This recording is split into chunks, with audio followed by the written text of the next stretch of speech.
Et bonjour à tous, bienvenue, c'est 13, j'espère que ça va.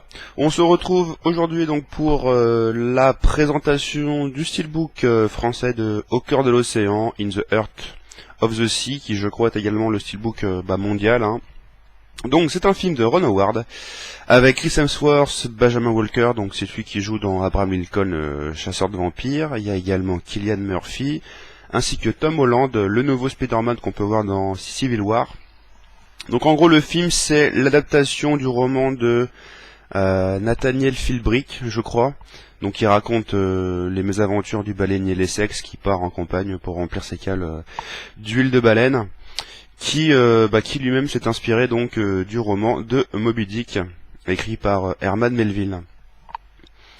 Donc un super film après la purge Star Wars 8. Donc on est allé voir ce film un petit peu par hasard avec mon collègue Jones et franchement on a passé une super, on a passé un bon moment quoi. C'est pas non plus le film de l'année, mais en termes d'aventure ça fait le taf, donc je vous le conseille. Plastiquement en plus le film est magnifique. Donc voilà, si vous aimez ce genre de film, foncez, vous ne serez pas déçus je pense. Au niveau du steelbook, donc je vais vous le montrer. Donc on a une finition qui est vraiment classique. J'avais lu sur steelbookpro.fr que ça pourrait être du zéro finish, en fait pas du tout, hein, parce que si je compare par rapport au steelbook zéro finish de The Last Action Hero, là j'ai pas du tout la même finition, donc c'est du mat avec des reflets métalliques. Après donc au niveau de l'image, c'est une image du film. En termes de définition, c'est correct sans plus. Donc comme vous pouvez voir c'est marqué 3D parce que donc le steelbook contient le Blu-ray 3D, le Blu-ray 2D ainsi que le DVD qui est donc livré dans une petite pochette. En parlant du film, enfin du disque, le film est en format 1.85 donc en plein écran, il n'y a pas de bande noire, et le français est en True HD donc en haute définition. Voilà, après donc on a un petit Chris Hemsworth ici mais ça va, c'est assez discret, du blanc sur du bleu, ça passe. Au pire 3D j'aurais pu le virer mais bon, c'est sûr que quand on a un Blu-ray 3D on a souvent le logo qui vient se coller sur le recto, dommage. Ensuite, donc qui dit Blu-ray 3D dit des logos 3D sur la tranche de partout, donc on va vite passer dessus, c'est pas intéressant. Sur le verso c'est la continuité du recto, donc c'est l'océan Pacifique à perte de vue.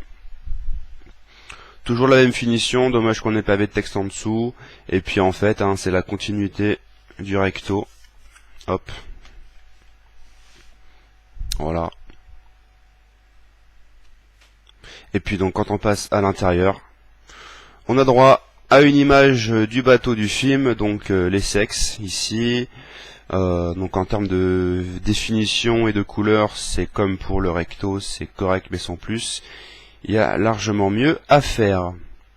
Donc voilà, un steelbook on va dire correct. Oula, attention on voit rien. Un steelbook correct que j'ai payé donc 25 € sur Amazon avec les frais de port. Je vais attendre une hypothétique version asiatique avec bien sûr des visuels qui me plaisent pour me la prendre et pour mettre à jour mon édition sur ce film qui je vous rappelle est un excellent film que je vous conseille à tous. Donc voilà. Pour la prochaine vidéo je pense que ça sera sur le Mentalab de Man of Steel qui devrait arriver courant mai. Pour le reste, je vous dis à tous à la prochaine, je vous fais des poutous, et on se retrouve bientôt. Ciao ciao.